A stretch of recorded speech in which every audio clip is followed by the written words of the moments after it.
যেরকম ঠিক কিনা? সারা বিশ্বের মুসলমান আজকে যে পরিস্থিতি আছে, আজকে বাংলাদেশের মুসলমান পিছনে যাচ্ছে, আর আমেরিকার মুসলমান দেখলাম এবং ইউরোপের, ইংল্যান্ডের, এরা আমাদের চাইতে অগ্রগামী, আর আমরা আছি এখন মারামারিত। আর ওরা এত অগ্রগামী যে আজকের ইউরোপে, আমেরিকাতে, স্বয়ং আমেরিকাতে এমন কোনো দিন নাই যে মসজিদ গুলাতে প্রতিদিন 10 জন, 15 জন, 20 জন খ্রিস্টান কালিমা করে মুসলমান হচ্ছে। এবং ইংল্যান্ডে এবং আমেরিকাতে যতগুলো মসজিদ হয়েছে, বেশিরভাগ মসজিদ হয়েছে দাওয়াত ও তাবলীগওয়ালাদের মাধ্যমে। ইংল্যান্ডের তাবলীগী মসজিদে একটা মসজিদ এত বড়, 15,000 লোক একসাথে নামাজ পড়তে পারে। আর এখন নতুন কইরা যে মার্কাজ হয়েছে, এটা 13 একর জায়গা লইয়া ইউরোপে, ইংল্যান্ডের মতো দেশে। এবং ইংল্যান্ডের মুসলমান আজকে এত অগ্রসর, আমেরিকার মুসলমান এত অগ্রসর, ইজিপ্ট থেকে, মিশর থেকে একজন কারি সাহেবকে 1 ঘন্টার জন্য আনছে কোরআন তেলাওয়াত শোনার জন্য $6,000 খরচ করে। তো কোরআন শোনার জন্য তাদের কত আগ্রহ, যে কোরআন শোনার জন্য 1 ঘন্টা কোরআন তেলাওয়াত শুনবে, $6,000 খরচ করছে। এবার স্পেশাল বিমান ভাড়া দিয়া, খাওয়া দাওয়া 5 স্টার হোটেলে রেখা একবারে আনছে। আর আমরা বাংলাদেশের মুসলমান, হ্যাঁ, কি পরিমাণ অগ্রসর, 10,000, 15,000 দিয়া গজল শুনবার লেগে বক্তা কিনে আনে, আকাশের লক্ষ তারা উন্ত, আকাশের লক্ষ তারা, যেরকম ঠিক কিনা? তাহলে এখন চিন্তা করেন, এরা আগাইল না আমরা আগাইল? হ্যাঁ আমার, অথচ গানে মানুষকে রিয়াকশন করে আর আল্লাহর কোরআনে মানুষকে অ্যাকশন করে। আল্লাহর কোরআন শুনে মানুষ হেদায়েতের পথে আসে, ডাকাত ভালো হয়, চোর দরবেশে রূপান্তরিত হয়। আর গান শুনে কোনো মানুষ, আমি দেশ বিদেশে সফর করিয়া আজ পর্যন্ত পাইলাম না যে গান শুনতে শুনতে দরবেশ হয়ে গেছি। কিন্তু আমরা শত শত ঘটনার প্রমাণ দিতে পারবো যে আল্লাহর কোরআন শুনে ডাকাত অলিতে রূপান্তরিত হয়ে গেছে। মানুষের দিল চেঞ্জ করে ফেলে আল্লাহর কোরআন। এবং কোরআন চিরন্তন, আগেও আছিল, এখনো আছে, কিয়ামত পর্যন্ত আর গান বদলে মানুষের কয় বাদ দাও, ভাল লাগে না। আমি ছোট সময় দেখছি প্রথম খুব হাটে ঘাটে সব জায়গায় একটা গান, রূপবানের গান গাইতো খালি, এদের অস্তিত্ব নেই, শেষ। কিন্তু আল্লাহর কোরআন আজ থেকে 1,500 বছর আগে নাজিল হয়েছিল, তার তেলাওয়াত আগেও ছিল, এখনো আছে, কিয়ামত পর্যন্ত আল্লাহর কোরআনের তেলাওয়াত অব্যাহত থাকবে। গালাগালি আইবো আর যাইবো, কোরআন যাবে না। কিন্তু আপনাদের ভাইপাড়া যতগুলো মসজিদ আছে, প্রত্যেকটা মসজিদের ইমামে আলহামদু সূরাতুল ফাতিহা পড়ে, পড়ে না?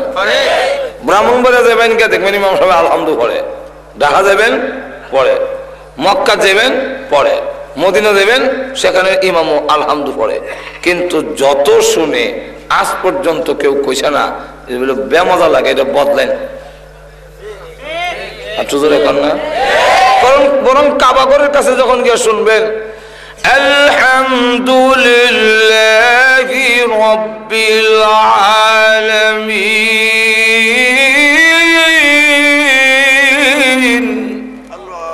তখন মনে হয় যে এই মাত্র শুনলাম। একটু জোরে কর না। এক কারি সাহেব পড়ছে এক টানে আলহামদুলিল্লাহি রাব্বিল আলামিন আর রহমানির রহিম মালিকি ইয়াউমিদ্দিন ইয়াকা না'বুদু وإياك نستعين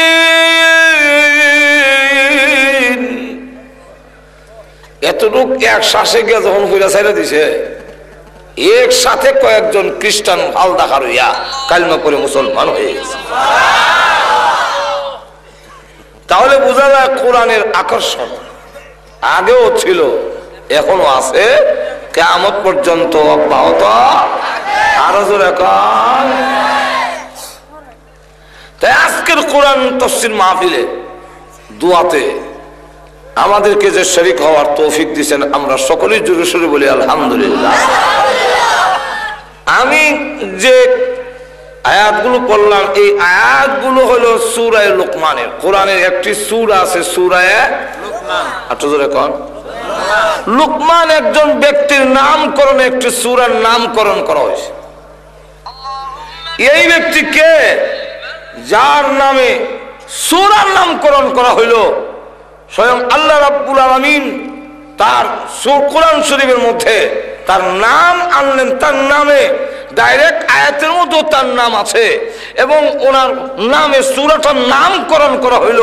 সেই ব্যক্তিকে যেখানে সাহাবায়ে কেরামের মধ্যে আবু বকর সিদ্দিকের নাম কোরআনে নাই, ওমরের নাম কোরআনে নাই, উসমানের নাম কোরআনে নাই, আলীর নাম কোরআনে নাই, শুধু একজন সাহাবীর নাম কোরআন শরীফে আছে।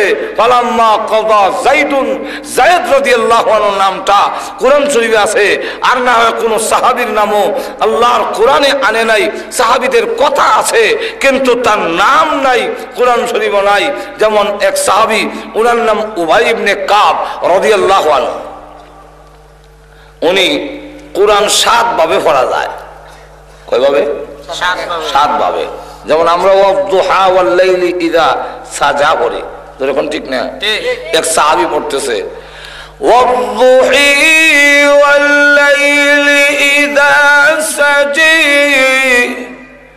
মা ওয়াদ্দাআকা রাব্বুকা ওয়া মা ক্বালি।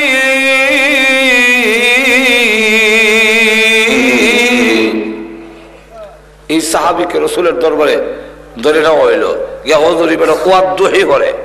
রাসূল কো ছেড়ে দাও, জিবরাইল আমারে দুহি হইরাও শুনাইছে।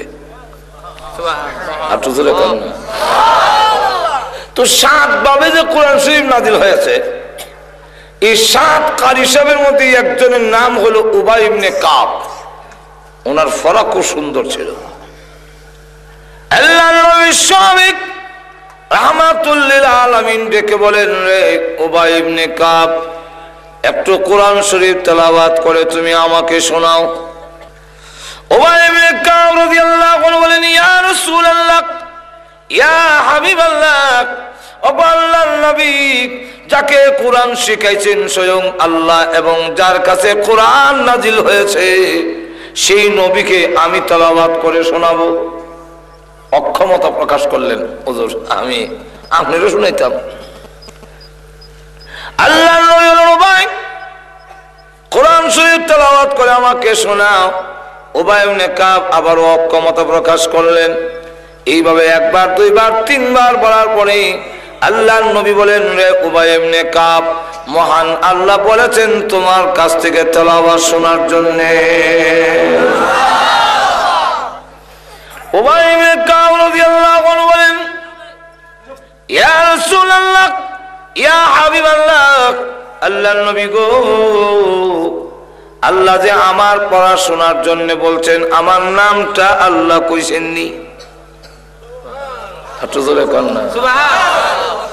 আল্লাহর নবী উবাই ইবনে কাব, আল্লাহ তোমার নাম ধরে বলেছেন তোমার কাছ থেকে পড়াশোনার জন্য। উবাই ইবনে কাব রাদিয়াল্লাহু আনহু বলেন, আনন্দে আত্মহারা হয়ে গেলেন। আমার আর কিছু পাওয়ার চাওয়ার নাই, মহান আল্লাহ যে আমার মতো গোলামের নাম উচ্চারণ করেছে, আমার জীবন সার্থক হয়ে গেছে। কিন্তু কোরআনের আয়াতে ওনার নাম নেই। হযরত জাফর রাদিয়াল্লাহু আনহু, ওনাকে রাসূল বলেন, ও জাফর, তোমার ভিতরে নাকি 4টা গুণ আছে, যে গুণগুলো আল্লাহর পছন্দ। কি জাফর রাদিয়াল্লাহু আনহু গুণগুলো কারো কাছে বলি নাই, আপনি জানলেন কিভাবে আমার গুণগুলো? আল্লাহর নবী বলেন, জাফর রে, মহান আল্লাহ তোমার গুণগুলো আমাকে জানাইয়া দিয়েছে। জাফর রাদিয়াল্লাহু আনহু বলেন, ইয়া রাসূলুল্লাহ, আল্লাহ যে আমার গুণগুলো আপনাকে বলে দিয়েছেন, আল্লাহ রাব্বুল আলামিন আমার নাম বলেছেন। আল্লাহর রাসূল বলেন, রে জাফর, মহান আল্লাহ তোমার নাম ধরে বলেছেন, তোমার কাছে যে গুণগুলো আছে। হযরত জাফর আনন্দে আত্মহারা হয়ে গেলেন, মহান আল্লাহ যে আমার মতো গোলামের নাম উচ্চারণ করেছে। নাম নাই, তাহলে এবার আসুন ওই লোকটাকে যার নামে সূরার নামকরণ করা হয়, সেই মহান ব্যক্তিকে আল্লাহর কাছে এত সম্মানী আল্লাহ রাব্বুল আলামিন, উনি নিজে ওনার কত বড় ওজনদার, ওনার কথার অনেক লোড আছে, কিন্তু এরপরে কারো কাছ থেকে কর্জা, কারো নসিহত আল্লাহ কর্জা করে নেওয়ার কোনো দরকার নেই।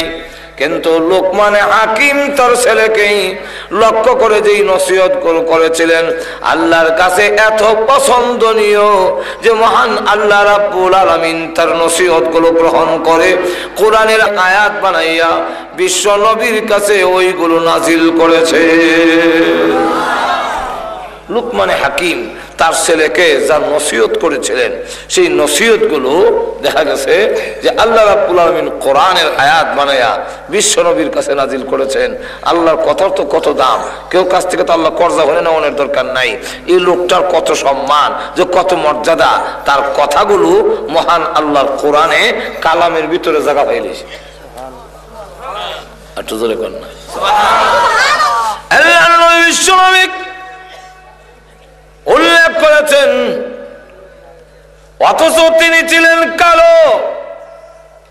ওই লোকটা এমন কালো, হাসি তার মতো কালো লোক হয় না, নাকের সেন্টার ঠিক নেই, ঠোঁট মোড়া, ফাওয়ার মধ্যে রেল লাইনের মতো ভাড়া,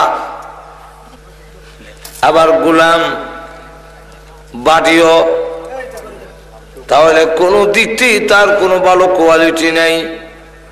এত সম্মান আর ইজ্জত আল্লাহর নবী রাহমাতুল লিল আলামিন বলেন, তিন কালোকে আল্লাহ শ্রেষ্ঠত্ব দান করেছেন, সম্মান দিয়েছেন। এর মধ্যে এক কালোর নাম হলো লুকমানে হাকিম। লুকমানে হাকিম হলো এক কালা। এই কালা এত ইজ্জত, এত সম্মান, ফেরেশতারা তাকে সম্মান দেয়, গাছে মাছে তাকে সম্মান দেয়। এত ইজ্জত আর সম্মান কেন? আল্লাহর নবী বলেন, তিনজন কালোকে যে সম্মান দিয়েছেন, এর মধ্যে একজন হলো লোকমানে হাকিম, দুই নম্বর আরেকজন হলো হযরত বিলাল। দেখতে কালো, মক্কার লোকেরা বলে কালা কাওয়া, কালা কাওয়া বলে আখ্যায়িত করে। আর বলে বাদাইম্মার ঘরের বাদাইম্মা, গোলামের ঘরের গোলাম, বাহু গোলাম সেও গোলাম, সেও বাদাইম্মা, তার বাহু বাদাইম্মা, বাড়ি হইল আফ্রিকা, তাকে সব মক্কায়, তার কি দাম আছে, কি ইজ্জত আছে। আল্লাহর নবী বলেন, আমার কালো বিলালের এত ইজ্জত, কিয়ামতের কঠিন ময়দানে আল্লাহ যখন আমাকে হুকুম দিবেন জান্নাতের গেটটা খুলে দেওয়ার জন্য, কারণ জান্নাতের চাবি আমি বিশ্ব নবীর হাতে থাকবে। জান্নাতের গেটটা খুলে দেওয়ার জন্য আল্লাহ যখন আমাকে হুকুম দিবেন, আর আমি ওই চাবি লইয়া উঠে যখন আরোহণ করব, তখন দেখা যাবে যে আল্লাহ ডাকবেন, ওগো নবীজি আপনার কালো বিলাল কই? কালো বিলালের কি দরকার? ওই সময় কালো বিলালকে বলা হবে নবীজি উটের উপরে, আর কালো বিলাল নিচে থেকে উটের লাগাম ধরে আল্লাহর নবী বিশ্বনবী রাহমাতুল লিল আলামিন যে জানায়া দিয়েছেন, ওই কিয়ামতের কঠিন ময়দানে আল্লাহর নবী বিশ্বনবী রাহমাতুল লিল আলামিন বলেন, আমার ডান পাশে থাকবে বাম পাশে থাকবে ওমর, আর বিলাল তুমি নিচে থেকে উটের লাগাম ধরে ধরে আল্লাহর তৈরি জান্নাতের ভিতরে আমার সাথে তুমি ঢুকবে। যদিও কালো, কিন্তু তার কত ইজ্জত, কত সম্মান, জোরে কোন ঠিক কিনা? আরেকজন কালার নাম হলো মাহজা, তিনি উমরের আজাদকৃত গোলাম ছিলেন, কিন্তু আল্লাহ রাসূল বলেন মা তার এত ইজ্জত আর সম্মান, জান্নাতের মাঝখান দরজা থেকে তা আহ্বান করা হবে। তাহলে এখন চিন্তা করেন, এত সম্মানী হযরত লোকমান, কেন একদিন তিনি হাজার হাজার মানুষের সামনে ওয়াজ করতেছেন, আর সকলেই বড় ইজ্জতের সাথে সম্মানের সাথে তার কথাগুলো শুনতেছেন। তার কথাগুলো কত ওজন, কত লোড, যে আল্লাহ রাব্বুল আলামিন তার কথাগুলো গ্রহণ করে কোরআনে আনছেন। চিন্তা করছেন ব্যাপারটা? এখন আল্লাহ ওয়াজ করতেছে, তো এক লোক দাঁড়ায় গেছে মাহফিলের মাঝখান থেকে, দাঁড়ায় কয় যে আমি একটা প্রশ্ন করতে চাইছিলাম, সাহস পাই না, আর ভিতরে যে একটা খুটকুটি আরম্ভ হয়েছে, না করলে শান্তিও হইতাছি না, অনুমতি যদি দেন তাহলে কিছু প্রশ্ন করবে। ভাইরা আমার লক্ষ্য করে দেখেন যে এই অবস্থায় আল্লাহর নবী, বিশ্ব নবী রাহমাতুল লিল আলামিন যে বলছেন কালো লোকের দাম, তো ওই লোকটা দাঁড়ায় কয়, ও লোকমান, আমি আপনাকে প্রশ্ন করতে চেয়েছিলাম একটি, কিন্তু সাহস পাই না, কারণ আপনার সহপাঠী একসাথে স্কুলে পড়েছিলেন, কিন্তু দেখা যায় এখন এমন জায়গা গেছে, বেটা মন্ত্রী হয়ে রয়েছে, এমন অনেক কথা কইতে সাহস করা যায় না, সাহস পাওয়া যায় না। তো লোকমানে হাকিম এত সম্মানে গেছে যে আমি এখন কেমনে তারে করি, একটা কথা বলতে চেয়েছিলাম, সাহস করতাম পারি না, ভয় করে, আবার না কইলেও আমার মন শান্তি হইতেছে না। আপনি অনুমতি দিলে আমি একটা প্রশ্ন করতে চাই। জিজ্ঞাসা করে যে কি বলো, প্রশ্নটা কি?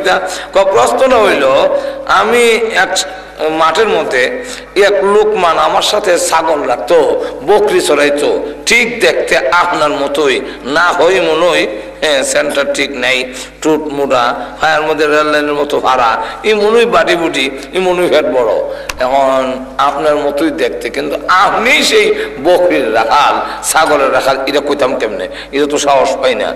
আর মনের মধ্যে খালি বার আমার মানে কুটকুটাইতেছে যে লোকটা যেমন হেলই না এটা, এখন শান্তি পাইতেছি না। তাই আমি আপনাকে জিজ্ঞাসা করতে চাই, যেই মাত্র কথা বললেন, লোকমানে হাকিম বলেন, আমি সেই লোক যিনি তোমার সাথে মাঠে বকরি চড়াইতাম। কারণ আল্লাহওয়ালারা তার পিছনের ইতিহাস স্বীকার করতে একটুকু দ্বিধাবোধ করে না, পিছনের কথা তারা ভুলে যায়, তারা আল্লাহর শুকর আদায় করতে পারে না।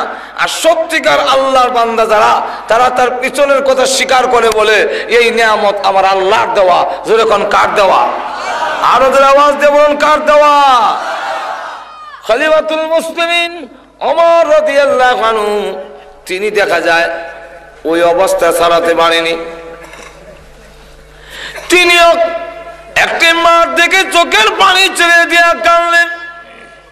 লোকেরা জিজ্ঞাসা করে, ওমর, এই মাঠটা দেখে আপনি চোখের পানি ছেড়ে দিয়ে কাঁদলেন কেন? উনি ডাক দিয়া বলেন, আমি ছিলাম এই মাঠের একজন রাখাল, আমার কোনো ইজ্জত সম্মান ছিল না। আমার আব্বা আমাকে চট দিত আর বলতো, ওমর রে, তোর মাথার মধ্যে উডের লেদা ছানাইলো কেমনে? কিন্তু মাথার লেদাই তোকে লেগে। আব্বা, ওই গরমের সময় যে সময় রোদ উঠে, এই সময় উডের ভিসে গিয়া ছায়ার লেগে বইয়ে তাই, আর উডে মাথার লেদ আছে না, আমার উড়ে দেয়। তো আব্বা সর দিয়া লম্বা একটা ফুল আমার আল্লাহ দিল, এটার আকুল বুদ্ধির লেশও নাই। উডের ভিসে বলে যে তোর লেদা দেবো, সেনা দেবো, এই তো বুঝোস না।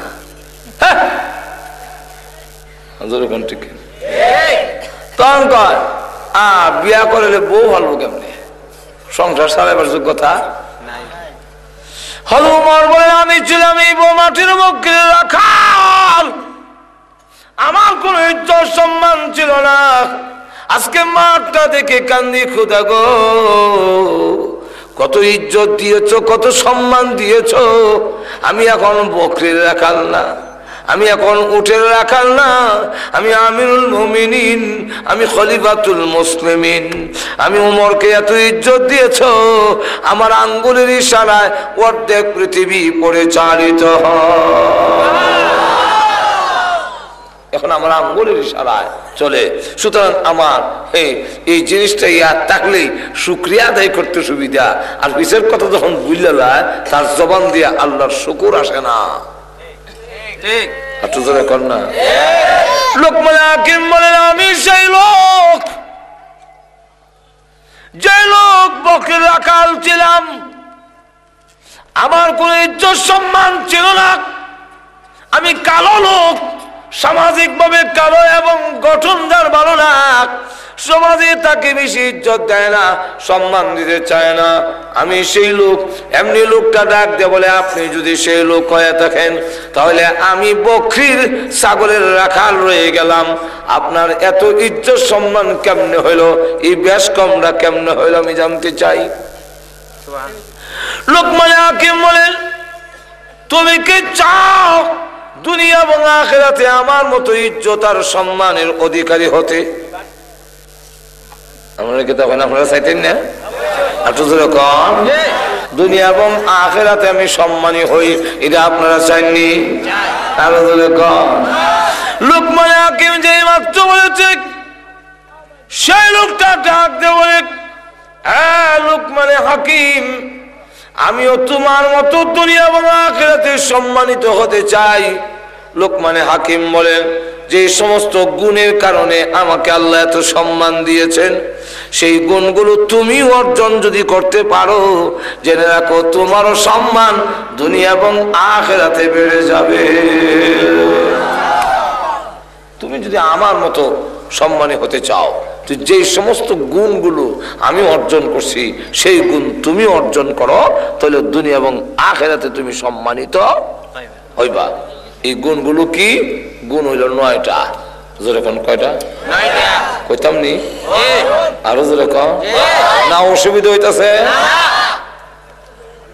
1 নম্বর চোখ দৃষ্টি নিচের দিকে রেখ। কোন দিকে? কেন? আল্লাহ বলছে, কুল্লিল মুমিনিনা ইয়াগুদ্দু মিন আবসারিহিম। হে রাসূল, আপনি মুমিন পুরুষদেরকে বলুন তারা যেন দৃষ্টি নজর নিচের দিকে রাখে। নারীদেরকেও বলুন নজর নিচের দিকে রাখো। আমাদের সমাজে যদি খালি এই আইনটা বাস্তবায়িত হয়, পুরুষরা রাস্তাতে গেলে তারা নিচের দিকে চাইয়া যাইব, বেস্টেন্টের দিকে সাউন্ড নাই, আর মহিলারাও কোনো বেড়ার দিকে চাইতো না। এই নয়, শুধু আইনটা যদি, এই কথাটা যদি মেনে নেওয়া হয়, তাহলে আমাদের সমাজের অনেক জিনা এসিড মারা বন্ধ হয়ে যাবে। কিন্তু তা না করে আরো কয় নারী পুরুষের কাঁধে কাঁধ মিলাইয়া কাজ করতে হবে। নারী পুরুষে মিলে কাঁধে কাঁধ মিলে কাজ করতে। দেশকে সমৃদ্ধিশালী করতে হলে, উন্নতশীল একটি দেশ গঠন করতে হলে নারী পুরুষের কাঁধে কাঁধ মিলে কাজ করতে হবে। আমার উঠেছে আসে, তার জন্য আপনি আসুন কে লেগে? আমি বললাম ইবারের বাসন শুনি আমার আসুস। আমিও যদি এখন দেশে গিয়ে ওয়াজ করি যে ভাইরা আমার, দেশ সমৃদ্ধিশালী হোক আমিও চাই, উন্নতশীল ডিজিটাল দেশ হোক এটা আমিও চাই। সুতরাং উন্নত মানের দেশ হইতে গেলে ফসল ভালো ফলাইন লাগবে, নাহলে উন্নত হইব কেমনে? সুতরাং আপনারা সামনের বছর থেকে এখন আর শুধু গরু দিয়ে চাষাবাদ করলে হবে না, ছাগল আর গরু এক কাজে কাঁধ মিলে চাষাবাদ করতে হবে। আমার এই কথা মান্য যদি আপনারা গরুর কান্দ জোয়ার আর এদিকে একদিকে ছাগল, কাঁধে কাঁধ মিলবো নি? গরু আর ছাগলে যেমন কাঁধ মিলে না, আমার হাতের পাঁচ আঙ্গুল যেমন এক সমান না, ওটার গরু যেমন এক সমান না, হাতি আর ওট যেমন এক সমান না, নারী আর পুরুষও কাঁধে কাঁধ কাঁধ মিলে না, কাঁধে কাঁধ মিলায় যদি কাজ করতে যায় দুর্গতি বাড়বে ছাড়া জাতির উন্নতি হবে না। এখন যেই মাত্র আলবা আরম্ভ করছে এমনি খালি টান দিছে বড়, যেই মাত্র খালি লাঠিতে গুতা দিছে আর গরু সামনের দিকে গেছে, জোয়ালের জাতাত ফইয়া ছাগল বেমানি দিয়ে সিল্লি দিয়া চ্যাপটা জমে গেছিয়া আর জোয়াল বাঙ্গিয়া গিয়া লাঙ্গল গরুর ঠ্যাঙ্গ লাগছে, গরু মাসে লাগতি এই লাঙ্গল ঘুরিয়াই লাগছে বেটার ফাও কাটছে, জোয়াল ভাঙছে, ছাগল নিহত হয়েছে। এই দুর্গতি কেলে হয়েছে ছাগলের গরু হাল বাইতে গিয়া, যেরকম ঠিক কিনা? আমাদের দেশের দিন দিন দুর্গতি বাড়ে কেন? নারী পুরুষের কাঁধে কাঁধ মিলাইয়া না জিনা বন্ধ হবে না ব্যভিচার বন্ধ হবে। যদি জিনা বন্ধ করতে হয়, অ্যাসিড মারা যদি বন্ধ করতে হয়, সর্বপ্রথম চোখের হেফাজত করো। আল্লাহ রসুল বলছেন জিনাল আইনে আর নজর, জিনাল আইনে আর নজর, যে চোখের জিনা হইল দেহন। চোখে যে হেফাজত করতে পারছে না সে আল্লাহর ওলি হতে পারে না। না, কিন্তু এর আগে তোমরা নিজের আমল ঠিক করতে হইব, যেরকম ঠিক কিনা? তো তাবলীগ ওলামা কয় নিজের দাওয়াত, নিজের আমলটা ঠিক করো। যাক, এখন এই ফুলফুরিয়ে কয় যে এরা অস্ত্র নাই, বালা ডাক্তারও না, তোমার চোখটি কাটবো, এরপরে ফসবো, গলবো, ফুস পড়বো। আমি তো কান্দি তোমার দুঃখে, তোমার যে চোখটি দেব, এমনি তো চোখ কোনো বেদনা নাই, হুইজ নাই, কোনো কিছু নাই, একটাই খালি অসুবিধা চোখে দেহ না। কিন্তু এরা তো ভালো ডাক্তার না, ভালো ডাক্তার হলে চেম্বার খুলে থাকতো, ভালো যন্ত্র নাই, কাটা দেব আর তোমার চোখ নষ্ট হয়ে যাবো। তখন আমি লে মগলতে হলাই দিয়ে যাবো আমার উপরে, আমি আর না তোমার আসলে এটা কাঙ্ক্ষী। এখন বউ যে বাধা হইয়া দাঁড়াইছে, আসলে কি এর মহব্বতে না নিজের মুখোশ উন্মোচন হয়ে যাব, নিজের অবস্থা খুললে যাব ইটার লেগিয়া, যেরকম ঠিক না? ঠিক না? এখন বউর কথাই মন মানা মানে বউ যা কথা ওই ঠিক। আমরা দেশেও কিছু লোক আছে, যাইও না তসফির, যাইও না হক্কানি ওলামায়ে কেরামের কাছে, যাইও না আলিম ওলামার কাছে, যাইও না তাবলীগ ওয়ালাদের কাছে, গাট্টি সুর ইতা সুর কইয়া, এটা কোনো নবীর আদর্শ নিভাবে কম। যাক, এসরে কইলো গাঠি চোরা খেতে বদনা চোরাইতে কইয়া ইটা কেল লেগে ফিরাইতো চায়। ফিরাইবার কারণ হইল যখন নাকি তবলিগ গিয়া 3 চিল্লা দিব দিয়ে হের চোখের পর্দা কাটা লাইব, কাটলে পরে এই আয়া দেখবো আমি বেটেন লইয়া তামসা করি, আতায় মাথা আতাইয়া দেই কেন বিড়ি সুরট খাই। ইটা যখন আয়া দেখবো তখন আমি যদি 3 চিল্লা দিয়ে দেখলাম, আপনি যদি দেখা যায় অন্ধকারের মধ্যে, তখন ফিরে 3 তালাক দিয়া যাইব গা। এর লেগা এরা লোকরে আটকাইবার লেগা তারা মুকুট যেন খুললা না যায়, এই কারণে দিনই মাহফিল হক্কানি উলামায়ে কেরাম এবং সত্যিকারের দাওয়াত ও তাবলীগ ওয়ালাদের কাছেও যাইতে দেয় না। যাক, ওগুলো দইরিয়া হেরের জোর করে নিয়ে অপারেশন করে লিছি। অপারেশন করেছে বলে ডাক্তার কথা লাগবো 3 দিন। থাকলে পরে তখন আমার ফুল ফুলের একটু দেখাই পরে তখন নেই সারে দাও তখন লাগে যদি ফুলে তখন আগে আমার ফুল ফুলের একটা নজর দেখতে লাই, নাহলে আমার কোনো অসুবিধা, আমার জানটা বাঁচত না। এখন 2 যাই বসে ব্যান্ডিজ লই হই ফুল ফুলে ফুল ফুরিকা 10 আড়ালে লুকাই দিছে। খেলে গা লুকাইবার অন্ধে কিয়ামত না দিলে সারা জীবনে সব মুরাইয়া রস বাইর করবো। এখনকে 10 লুকাই তো সুবহান আমার উপরে ঠাডা পড়ছে। হে দেখছে এক মহিলা খারা, এটা দিন সেন্টার ঠিক নাই, টুট মোটা না, এটা না, আমার ফুল ফুরি তো হুরফুরি, এ হুরফুরি বিচারে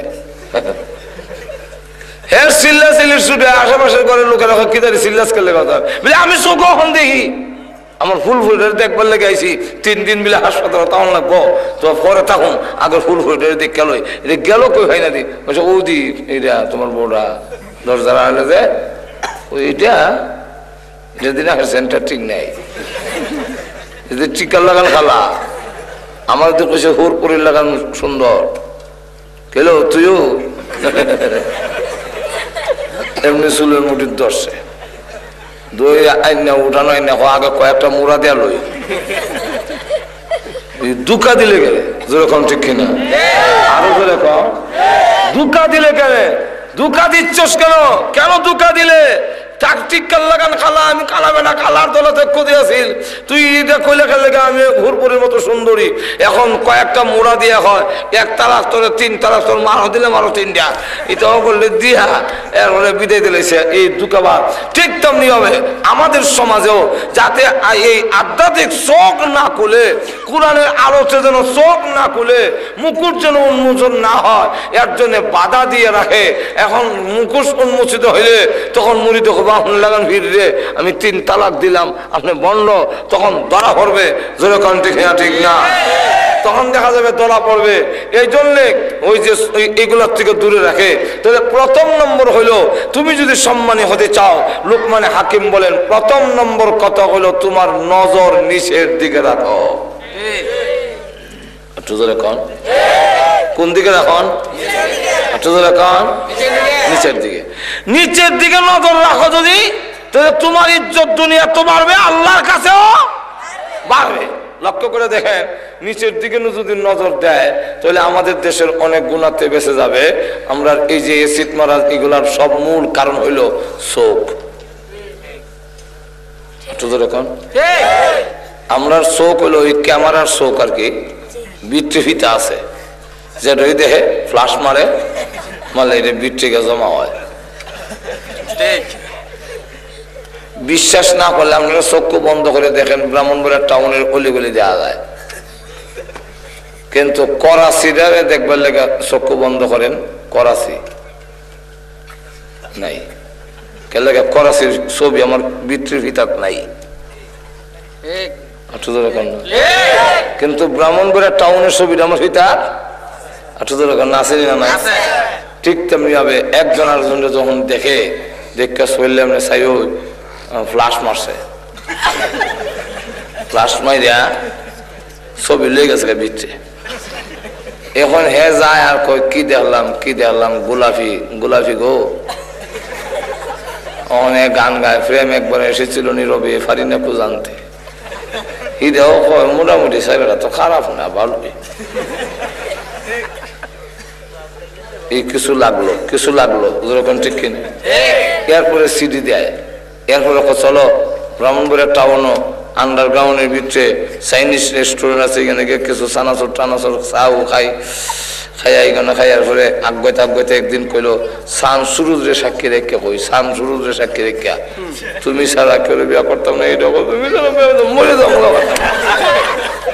এখন গার্জেনে ভাইলেছে ইটালিয়ান জামাই যখন ভাইলেছে দেলাইছে বিয়া নিয়ে ইটালিয়ান জামাইয়ের কাছে এখন হ্যাঁ কয় শামসুরুদ্রে সাক্ষী রেখে বসলে আমি সারা কেউ কাছে বিয়া বুঝতে না ইটালির জামাই হ্যাঁ বুঝি কেন বিয়া বুঝ গা তো তুইও নাই আমিও নাই এমনি লম্বা এসিডের বোতল লয় জানলার পাশে রাস্তার পাশে খাড়িয়ে থাকে এসিড মারে তোমার করুম আমিও তো শেষ হই আমার জিন্দগি তো শেষ হই তোর শেষ করলে থাম তাহলে এসিড মারাটা আইছে মূলে আইছে চোখ থেকে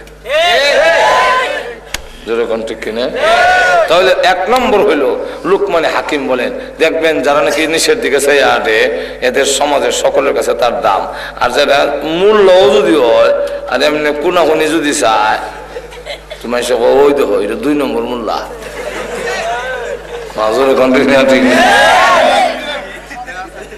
তাহলে দাম কমে না বাড়ে আরো ধরে কম গেল 1 9টা কম লাগবো সময় কম আলোচনা বেশি তো কল হইল 1 নম্বর ঈদত করতে গেলে কয়েক ঘন্টা লাগবো রাখলাম 1 নম্বর তুমি যদি আমার মতো সম্মানী হতে চাও চোখের নিচের দিকে রাখো কারণ শয়তান আমরা অনেক সময় কয় চোখ রাখার জায়গা নাই চোখ রাখার জায়গা নাই আমার আগে এক বক্তা ওয়াজ করে আমি পরে করলাম তো দেখি বেটা কইতাছে কয় চোখ রাখার জায়গা নাই রাখবো কোথায়? ডাইন দিকে চাইলে দুইটা, বাম দিকে চাইলে দুইটা, সামনে চাইলে দুইটা, পিছনে দিকে দুইটা, ও উপরেতে চাইলে জানলার হাত দেখি আরো দুইটা চাই দিছে। রাখবো কোথায়? তো আমি বললাম কোরআন পড়লে রাখার জায়গা আছে। আল্লাহ কোরআনে বলছেন নিচের দিকে রাখবেন। তুমি ডাইনে বামে চাও কে? মাজরে কোন ঠিক? আল্লাহ বলছেন চাইও না। কেন? শয়তান চ্যালেঞ্জ করে কইছে তোমরা ডাইনে বামে আমি আছি, আমি তোমরা ধরুম জালো লাগাইয়া জাহান্নামে নেমু। ثم لآتينهم من بين أيديهم ومن خلفهم وعن أيمانهم وعن شمائلهم।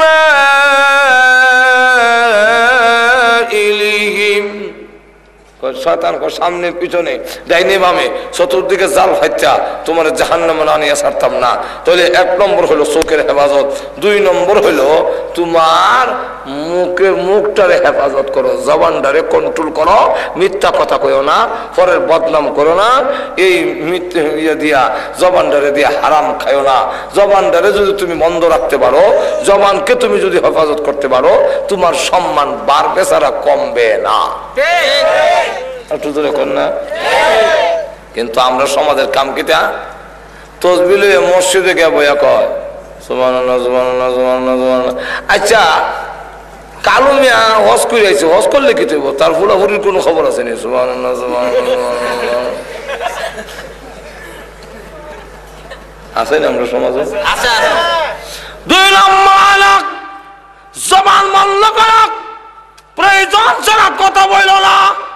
যদি তোমার জবান কন্ট্রোল করতে পারো, জেনে রাখো ওই জবানে মহান আল্লাহর নাম যদি জারি রাখো, বেহুদা কথা বইল না।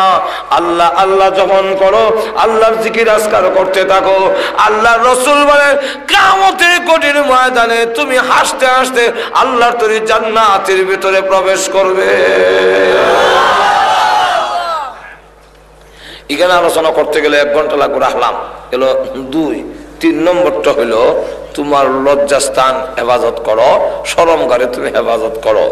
যদি করতারো তাহলে আল্লাহ রসুল বলেন জবান আর শরমগার যে হেফাজত করব, আমি রসুল তারে জান্নাতে নেওয়ার জিম্মাদার হয়ে গেলাম। গেল 3টা। যখন কয়টা? 4 নম্বরটা হইলো ওয়াদা পূরণ করো। কারোর সাথে ওয়াদা করলে ওয়াদা পূর্ণ করো, নাহলে দাম থাকবে না। ঠিক কিনা?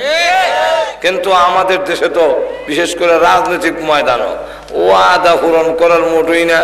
একবারে 4 মিনিট কারুছে, কারো কয় আমি এন করুন তেন করুন, একবারে রাস্তায় এমন ভাবে করবো, একবারে জবল তলা থেকে রাস্তাটা দিয়ে আমরা নিয়ে এক করে বুড়াইয়া আমরা গিয়ে এক করে ব্রাহ্মণপুর এলাকায় এমন রাস্তা হবে, পাশে দিয়ে স্বর্ণের ইট থাকবে। বাপরে আশ্চর্য কথা বল। তখন আমি এক চেয়ারম্যানে জিজ্ঞাসা, চেয়ারম্যান সাহেব যা কইতেছেন মন্ত্রী হইলেও পারবেন কিনা সন্দেহ, এতগুলো কোন কেন? কৌজরিতে আপনারা বুঝবেন না, আমরা বলে বুঝতাম না। বলে বুঝাইল তুই বুঝি, হাজার হাজার মানুষের বুঝাইতে বুঝতাম না গেলে কইটা নির্বাচনী ওয়াদা ফাঁস করে সারলে একটাও দেওয়ান লাগে না, একটাও দেওয়ান লাগে না। কেমন দুঃখাবাদী একটু বলে ওয়াদা পূরণ করো। এটারও ব্যাখ্যা আছে, 1 ঘন্টা লাগবো, রাখলাম। মাজরে কোন ঠিক না গেল কটা? আর এখন কয়টা? 60টা। 5 নম্বরটা হইল হালাল রুজি রোজগার সামান্য যদি হয় এর উপরে সন্তুষ্ট থেকো। আলহামদুলিল্লাহ, যা কষ্ট হইব আমার হালাল রিজিক যা আছে তা হইলে আছে। হালাল খাবারের মাধ্যমে অন্তরের যে নূর পয়দা হবে, এই নূরের দ্বারা তুমি মহান আল্লাহর মারিফতের মজা লাভ করতে পারবে। কয়টা হইল? এটারও ব্যাখ্যা দিয়ে কইতে গেলে অনেক লম্বা লাগবো। কয়টা হইল? 5টা। এখন নেন কয় নম্বর? 6 নম্বর। সত্য কথা বলবে, হকের উপরে থাকবে না, হকের কাছে যাইও না। একবার দেখা যায় ওয়াজ, একবার দেখা যায় তোমার উলুসো মাজর এখন ঠিক। হ্যাঁ ওয়াজও আছে, এমনও আছে আবার খরমপুরে যাওয়ানো ঠিক আছে।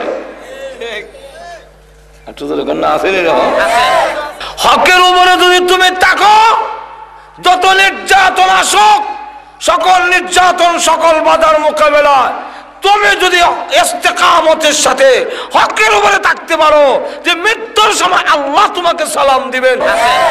আর কোন জায়গায় আছে মেহমান দেখলে আরো কিছু বেজার হইয়া বিয়ায় কয়েকদিন আগে আসলেন থাকলেন না, আর ওখানে দেখা যায় বাপ সব থাকতেন না, আরেকদিন আইলে কিন্তু আর ছাড়তাম না, আর আজকে বিদায় করে দিলে মাজুর এখন ঠিক না। মেহমানের ইজ্জত কইল, পয়গম্বরের সুন্নাত হলো মেহমানকে ইজ্জত করা। আল্লাহর পয়গম্বর ইব্রাহিম আলাইহিস সালাম মেহমান ছাড়া তিনি খাইতেন না। একবারে 3 দিন হয়ে গেছে, রাস্তায় গিয়ে দাঁড়ায় থাকে, কোনো মেহমান নাই, মেহমান ছাড়া তিনি খায় না। আল্লাহ ডাক দেন, জিবরাইল 12 জন ফেরেশতা নিয়ে যাবা কওমে লূতকে ধ্বংস করার জন্য। তো আমার ইব্রাহিমের বাড়ি হয়ে যায়ও, তোমাদেরকে মেহমান মনে করে খাবারের আয়োজন করবে, আমার ইব্রাহিম নবীকে খাওয়াইয়া তারপরে যাইও। এখন ইব্রাহিম আলাইহিস সালাম 3 দিনের ক্ষুধার্ত, খাওয়া শুরু করছে, মেহমানের সাথে কথা কয় আর খায়, কিন্তু মেহমানরা তো হাত বাড়ায় না, কারণ ফেরেশতা তো এরা তো খায় না, খালি ঠেলে ঠেলে ইব্রাহিম নবীরে দেয়। আর পর্দার আড়াল দিকে হযরত সারা তিনি দেখতেছেন যে মেহমানে খালি ঠেললে উনার দিকে ইব্রাহিম নবীর দিকে দেয়, মেহমানে খায় না, মেহমান স্পর্শ করে না। তখন ডাক দিয়া কয়, ও স্বামী, আপনার মেহমান দি খায় না কিতা? হ্যাঁ খায় না। অহংকে মনে হয়েছে আপনারা কি জাল বেশি গেছে, লবণ বেশি হয়েছে, খান না কেন, পেরেশান হয়ে গেছে। তখন জিবরাইল চিন্তা করলো, এখন যদি পরিচয় না দেই ইব্রাহিম নবীর পেরেশানি আরো বাড়বে, আর 2 নম্বর হইল আমি যদি এখন পেরেশানি একটু বাড়বে ইব্রাহিম, আর ইব্রাহিম আলাইহিস সালাম কিছু যখন খাই লিছে, এখন আর পরিচয় পাইলেও কোনো অসুবিধা নাই। তখন তিনি ডাক দেয়া কয়, ও আল্লাহর পয়গম্বর, আমরা খাবো না, আপনি আমাদেরকে চিনছেন না, আমি আল্লাহর রহমতের ফেরেশতা জিবরাইল, আপনাকে খাওয়াবের লেগে আইছি। কোরআন শরীফে ঘটনা আছে। যাক, কটা হইল? 7টা। 8 নম্বরটা হইল, এমন কথা কইও না এবং কাজ করো না যে কথা আর কাজে পরকালে কোনো উপকারে আসবে না। একটু জোরে কর না। কটা হইল? আরো জোরে কর। 8টা। 9 নম্বর, যখন কয় নম্বর? 9 নম্বর, প্রতিবেশীর খোঁজ খবর রেখ। প্রতিবেশীর খোঁজ খবর নেয় না, সে পেট ভরে খাইয়া ডেকুর দেয়। পাশের ঘর যদি মুমিন ইমানদার রাখ, না খাইয়া ঘুমায়, ক্ষুধার্ত অবস্থায় সে যদি খোঁজ না নেয়, আল্লাহর নবী বলেন সে কখনো মুমিন না, মুমিন না, মুমিন না। 3 বার বলেছেন মুমিন নয়। আর প্রতিবেশীর খোঁজ খবর যদি নিতে পারো, প্রতিবেশীর কাছে, মহল্লার কাছে তোমারও দাম বেড়ে যাবে, মহান আল্লাহ রাব্বুল আলামিনের কাছেও তোমার ইজ্জত বেড়ে যাবে। লোকমান হাকিম বলেন, তুমি যদি আমার মতো হতে চাও তাহলে এই গুণগুলো অর্জন করে নাও। এখন আসুন, লোকমান হাকিম উনি যে ওনার ছেলেকে লক্ষ্য করে যে নসিহত গুলো করেছিলেন, ওনার ছেলেকে আল্লাহ কোরআনে তা তুলে ধরেছেন। একটা হলো আল্লাহর ভাওনা, আর একটা হলো বান্দার ভাওনা। প্রথম নম্বরটা হইলো আল্লাহর ভাওনাটা সবচাইতে বড় না ছোট? আরো যেরকম বড় না ছোট? আল্লাহর পাওনা সবচেয়ে বড়। এই কারণে আল্লাহ রাব্বুল আলামিন প্রথমে তুলে ধরছেন যে লোকমান হাকিম বলেন, ওয়াইল ক্বালা লুকমানু লিবনিহি ওয়া হুয়া ইয়াইদুহু ইয়া বুনাইয়া লা তুশরিক বিল্লাহ ইন্নাশ শিরকা লাযুলমুন আযীম।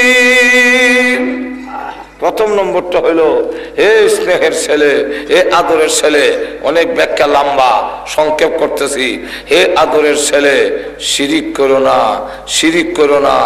কারণ শিরিক হলো সবচেয়ে বড় জুলুম, সবচেয়ে বড় পাপ, সবচেয়ে বড় অন্যায়।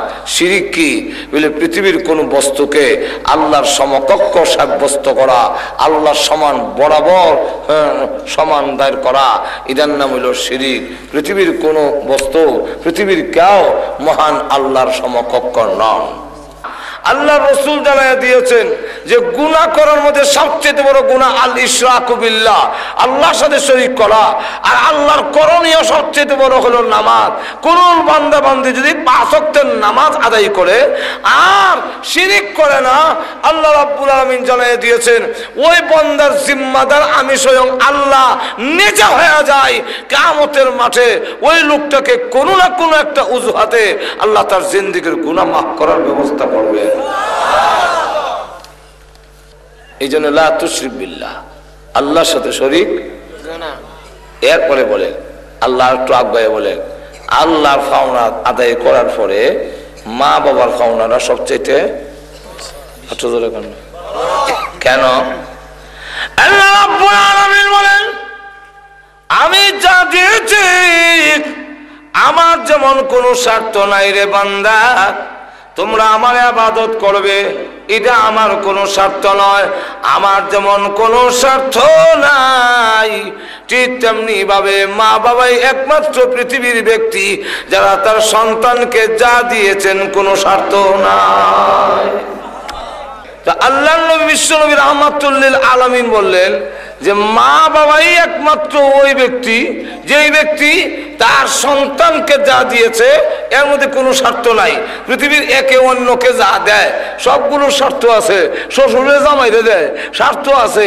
অমুকে তুমুকে দেয়, স্বার্থ আছে। মেম্বার সাহেব, চেয়ারম্যান সাহেব যারা যা দেয় সব স্বার্থ আছে। এমনকি খালাম্মা তিনি যদি তার বোনের ছেলেরে, বোন পুত্রে দুধেশ্বর খাওয়ায়, মামলেট খাওয়ায়, বড় আদর করে, তাহলে এখানেও সম্ভাবনা আছে আপনার মতল বোন কান্দ তুল্লা দেওয়ানের।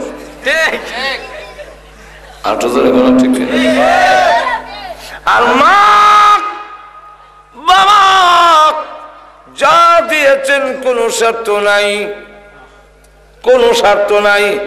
একবার আমাদের সমাজের কিছু লোক আছে এরা বউর কাছে মরি দিয়ে গেছে না, বউ যেমন কয় এমন, কিন্তু বউর কথায় যে সব জায়গায় চললে লস হওয়ার সম্ভাবনা আসেনি। যা টাকা ফাটায় বউর নামে ফাটায়, এক টাকাও অন্য মা বাবার নামে ফাটাইতে পারে না, একটা টাকাও অন্যদিকে যেতে দেয় না। যাক, এখন মা বাবার 10টা টাকাও দিতে দেয় না, আর কোনো খোঁজখবরও নিতে দেয় না। এই অবস্থায় চলছে 10 বছর। একদিন কাবাগর তোয়াফ করে আল্লাহর এক ওলির সাথে দেখা হয়েছে। জিজ্ঞাসা করে, হ্যালো আমি একটি ঘটনা জানতে চাই। সেটা হলো খানায় কাবা যখন তোয়াফ করি, এত তোয়াফ করি কিন্তু কেন যেন আমার ভালো লাগে না। তোয়াফ করতে মজা লাগে না, নামাজ পড়তে কেন গো আমার ভালো লাগে না। আল্লাহর ওলি জিজ্ঞাসা করেন, ভালো না লাগার কারণ আমি তো যা বুঝি তোমার মা বাপ আসেনি, ক আছে যোগাযোগ আসেনি, ক 10 বছরের ভিতরে যোগাযোগ নাই। এমনি ডাক শোনো, আল্লাহ নবী বলেছেন মা বাপ যদি অসন্তুষ্ট থাকে ওই সন্তানের আমলনামা আসমান আর জমিনের মাঝখানে ঝুলন্ত থাকে। মহান আল্লাহ রাব্বুল আলামিনের দরবারে তা কবুল হয় না। যেহেতু পেছনের ইবাদত আল্লাহর দরবারে কবুল হয় না, এই কারণে সামনে ইবাদত করার জন্য আগ্রহ আর সৃষ্টি হয় না। যতদিন পর্যন্ত মা বাপ খুশি না হয় তার ইবাদত আল্লাহর দরবারে কবুল হয় না। এই কথাটায় দারুণ আঘাত লাগছে। এবার নিয়ত করছে দেশে গেলে বউ তাহক আর যাক, মা বাপ না দিকাইতাম না। সময় আর 10 বছর পরে আইছি।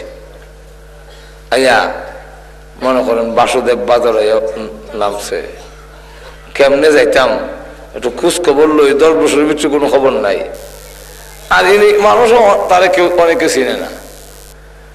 ফাঁক পরের এক দোকানে গিয়ে জায়গায় কেউ ভাই ফাঁক পরের সেরা গাড়ি সামনে চিনুনি ও চিন্তাম না হলে আমরা পাশের বাড়ি উনি আসেনি উনি কেমন আছে উনি তো নাই মারা গেছে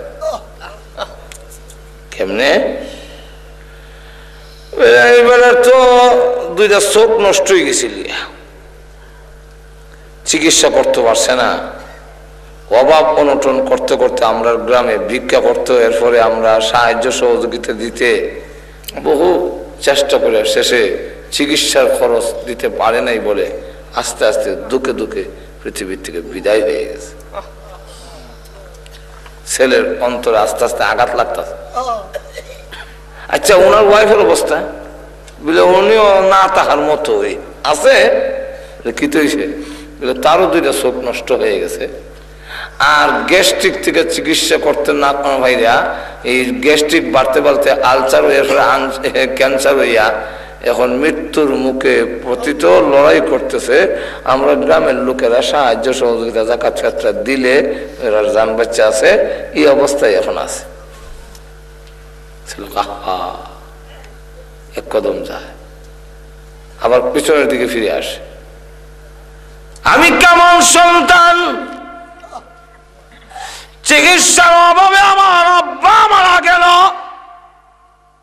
আমার মা চক্ষু অন্ধ হয়ে গেছে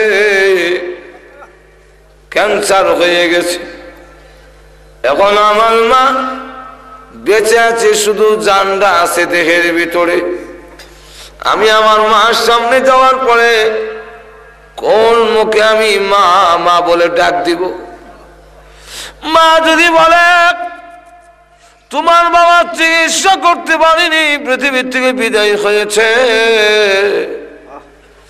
আমিও মরণাপন্ন আর তোমার এইগুলার কি দরকার আমার আর খোঁজ খবর নিয়ে আল্লাহ কিরে বাবা তোমার মতো সন্তানের আমার কোনো দরকার নাই মা যদি কথা বলে তাহলে তো ঠিকই বলবেন এক কদম যায় আবার পিছনের দিকে চলে আসে এরকম করে করে চোখের পানি চলে দিয়া কানলে ঘরের দরজায় গিয়ে পৌঁছে মা কইয়া ডাক দিতেই মা যেখানে আরেকজনে দইরা উঠাইতে হয় এখন দেখা যায় এমন স্পিরিট মার শরীরে এসেছে এত মধুর ডাক কে দিল রে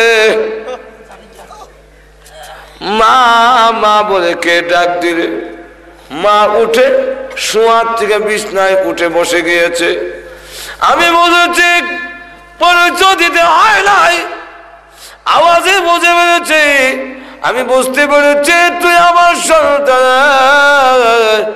আমি চোখে দেখি না আয় আমার বুকে আয় দুইটা সামনে যখন বাড়িয়ে দিয়েছে সন্তানকে বুকে জড়ায় ধরার জন্যে এমনি সন্তানকে বুকে জড়াইয়া চোখের পানি ছেড়ে দিয়া যখন মা কান্দে ছেলে এবার জিজ্ঞাসা করে মা গো আমি এক কুলাঙ্গার সন্তান আমি আমার বাবার খোঁজ খবর নিতে পারি নাই চিকিৎসা করতে পারলো না ও মা আমি আমার মার খবর নিলাম না মা ও মরণা পড়লো এখন আমি মা একবারও যে তুমি বললে না যে না তোমার মতো সন্তানের কোনো দরকার নাই বরং আমাকে বুকে জড়ায় ধরলে আর বলতেছো আমি চোখে দেখি না আমি হাত দিয়ে দেখবো তুই আমার সন্তান কত বড় ঈশ্বর ও মা একবার দি বললেন না কেন মা ডাক দিয়া বলে না বলার কারণ হইল আমি মা তোমাকে গর্ভে রেখেছি